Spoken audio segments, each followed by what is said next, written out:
We just got through voting on the budget bill, the Ryan budget, which is the Republican budget, and I voted against it because I call it an anti-people budget, and it totally changes how we do Medicare.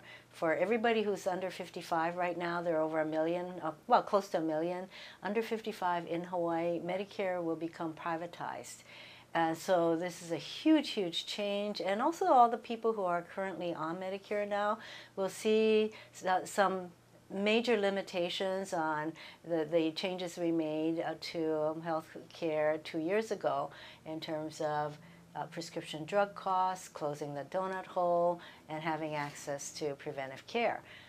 So both the people who are on Medicare now and the huge group of baby boomers coming down the pike, they'll have to wait till age 67 to get Medicare. It'll be privatized, and they'll, you know, imagine what it's going to feel like. We're 67 years old. You're going to be given a voucher. You have to go out there into the private marketing, try to get an insurance company to insure you.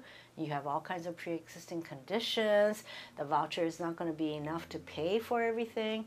It is bad news.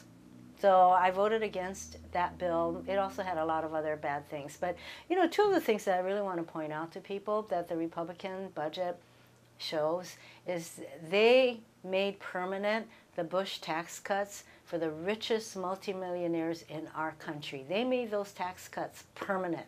That's going to add $1 trillion to our deficit. Then they also made sure that our oil companies and gas companies that are making money hand over fist, record profits, that they will continue to get billions and billions of dollars of our taxpayer money for subsidies. Those two things by itself shows the kind of priorities that the Republicans have, and that's why I've called it an anti-people budget. So far, you know, that budget passed the House.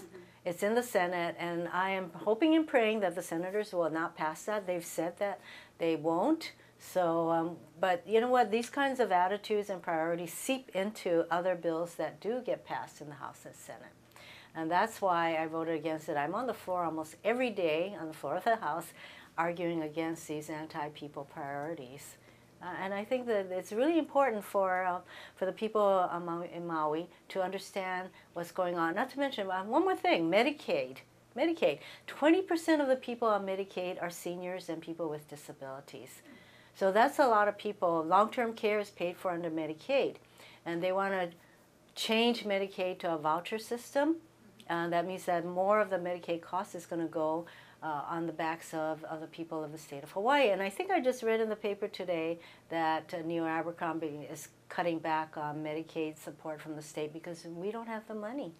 So they're going to push the federal, the health changes that the Republicans would like would put even more responsibilities on the states. And we're in a tough fiscal situation as it is. You know, I have to ask this question. And seeing your name on multiple articles about the Senate race. Yes. Do you plan on running for Senate? Or I am seriously considering it because I love what I'm doing in the House, and I'm able to find those bipartisan bills, although they're harder and harder to do with this environment, because there are all these Tea Party people who are very much against everything that I'd like to see to support families and middle class.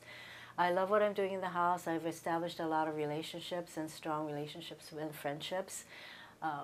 At the same time, I would like to do more for Hawaii, and I think I can do that from the Senate, but I haven't made an ultimate decision. I am letting people know, though, that I am seriously considering it, and I'm getting, you know, a lot of support for that.